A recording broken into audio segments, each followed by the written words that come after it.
Hey guys, my name is Mary Ward. I'm going to be teaching you guys the art history of Western Civ 1. It's pretty ancient art. It's a really interesting subject. It's actually a really fun class, so I look forward to the semester working with you guys. I'm going to take this opportunity to go over the syllabus with you guys in a video. Feel free to, speed up the video if you need to on YouTube, but we'll just go through this real quick. So Art History 330, Art History of Western Civ 1, 3 credits. So this is my phone number, 406-390-2435. You can text me. Include your name in the text so I know who's texting me. You can also email me. This is a great way to get a hold of me. mary.ward@msun.edu or in Brightspace. I check those daily, especially Monday through Friday. On the weekends, texting will probably work better. So, course description, Art History of Western Civ 1 will be a journey into the concepts, processes, techniques, and media used by the artists of the past, spanning from prehistory to the Renaissance. So basic ancient art up into the Renaissance is what we're going to be trying to cover. We have around 15 weeks of actual instruction, so we can only get through so much of the book that we are going to be using in that 15-week time, but we will try our best to cover as much as possible, and a good smattering of different cultures as well. You'll be able to recognize the way in which the artists have sought to give visual forms to ideas and concepts. We will examine art from around the globe to better understand how art shapes culture and vice versa, and then students will learn to recognize culturally significant works of art and will develop a bit of a visual arts vocabulary as an aid in understanding artwork and artistic movements. This course will provide increased awareness of the social, political, cultural, and historical frameworks in which artists lived and their work was created. So, course materials, this one's pretty important here. Gardner's Art Through the Ages, A Global History, Volume 1. You don't need the combined book, you just need Volume 1. This is what the cover looks like.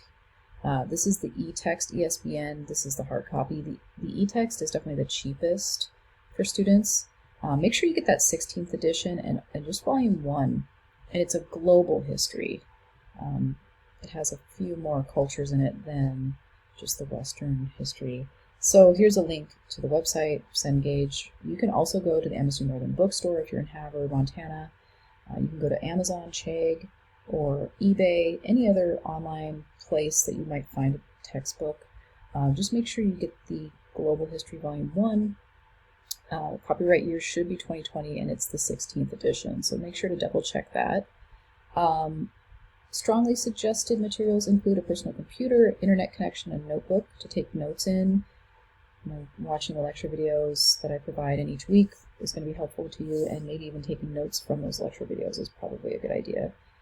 So, grades based on the following. It's pretty straightforward. The chapter quizzes, which includes, reading the chapter or watching the lecture video on that chapter and then taking the chapter quiz on a weekly basis, that's worth 40% of your overall grade. So that's worth quite a bit. Anything else like exercises, assignments, discussions, ed puzzle video quizzes, any of that stuff is worth 40%. And then we have 2 projects that make 10% of the grade. Project number 1, I just call it project number 1 because it's easier to call it that, but it's actually you take a tour of an Egyptian tomb, that's 10%. Project number 2, Roman influences in the modern world, 10%. It's actually Greco-Roman, I guess I could probably update that, but it's Greco-Roman influences, so either Greece or Rome influences, ancient influences around you that you're going to create a paper about. So course schedule, subject to change, but typically we stick with the same one. I have split up some of the more important and longer chapters.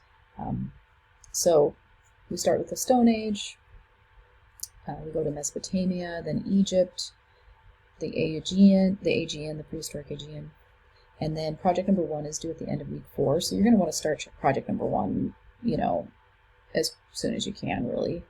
And then that will be due at the end of week 4. Week 5, 6, and 7 are all ancient Greece. We just kind of split up that chapter.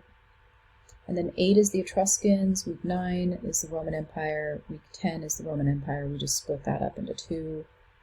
Week 11, late antiquity, And then this is when Roman influences in the modern world are due.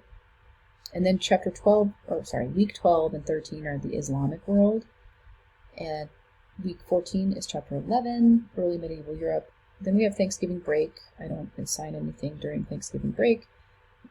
Week 15 is chapter 18, South America, Native American cultures.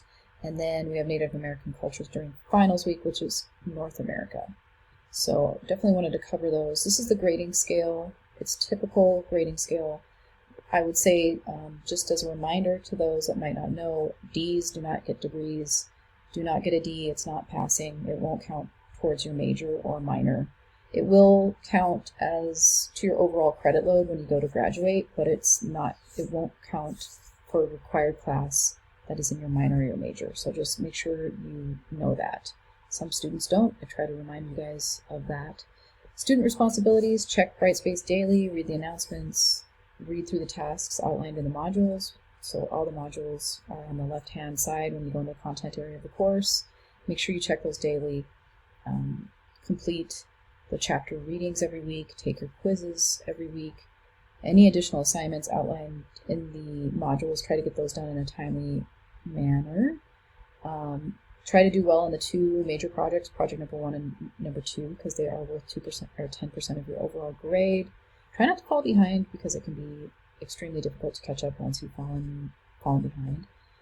Take reading of the book and watching the lecture videos and taking the weekly chapter quizzes very seriously, because that makes up 40% of your grade. The lecture videos help reinforce the reading, and they can help those that have a hard time with reading comprehension. Reading is still required, so don't just watch the lecture videos, because I do not cover everything in the chapter in my lecture videos, but I do cover a good amount of it. And it's also your responsibility to ask questions if you are confused. So email me, text me is a great way. Obviously, texting is the fastest way to get a hold of me. Late work is accepted, but it will be cut down a letter grade for being tardy. The second week that passes, your grade will drop another grade. After 14 days, I no longer accept late work. I really like it when everybody gets their work in time. I have to say, that is the best thing. It makes my job a lot easier. It's a lot easier on you if you can try and just get your stuff in on time. So I really appreciate it when everybody gets it on time. Gets their work in on time. I just want to let you guys know that. Attendance, no attendance for this. It's an online course, obviously. Office hours, I don't have scheduled office hours for this course, but I'm more than willing to meet with you if you wish to meet. I can meet in person if you're on campus, Zoom, WebEx. You can text me, we can call, but definitely text me and we can set up a time to meet, however you wish to meet. If you do text or email, obviously just include your name in the text or email and we can set that time up to meet. No problem, whatever works for you. So here's the Academic Integrity and Misconduct Code, the Accessibility Statement. Jonna Antonich can help you if you think you might need to be tested for a learning disability. She can help you out with that. She's in Cowan Hall 211B. That's her phone number and email. Tutoring, great for writing, math, computer help. They may have a copy of the book as well, so definitely worth looking into.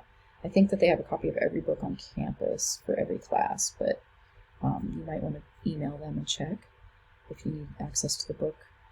Brightspace Technical Support, Jason and Brittany can help you with that. Here's their email and phone number. They're in Cowan Hall 104. I do have a disclaimer here. I reserve the right to make changes to the syllabus if necessary. Most of the time, things don't change. So this is a really fun course. I really look forward to getting to know you guys a little bit better. I also want to go over really quick, should have probably done this at the beginning of the video, but if you go to your name here when you are inside of the course, I'm just going to go to the home page of the course, you can go to your name and go to notifications, and please do put your mobile number in here so you can get SMS messages or text messages to your mobile phone. You can also get emails, but I feel like texts work better for the announcements. The announcements, especially these two SMS, make sure that these are checked where the announcements is. You don't have to do the others if you don't want to. and then push save. But those announcements are really important because, you know, sometimes there's a due date coming up. I never post before 9 a.m. and I don't post late at night in the announcements area. But the most important things that you need to know about this course are going to be put in those announcements. So you might want to get a text message sent to your phone for those things. It really does help you along the way. So anyway, I look forward to getting to know all you through this online platform, and hopefully you guys enjoy the course. I'm sure you will. All right, talk to you later. Bye.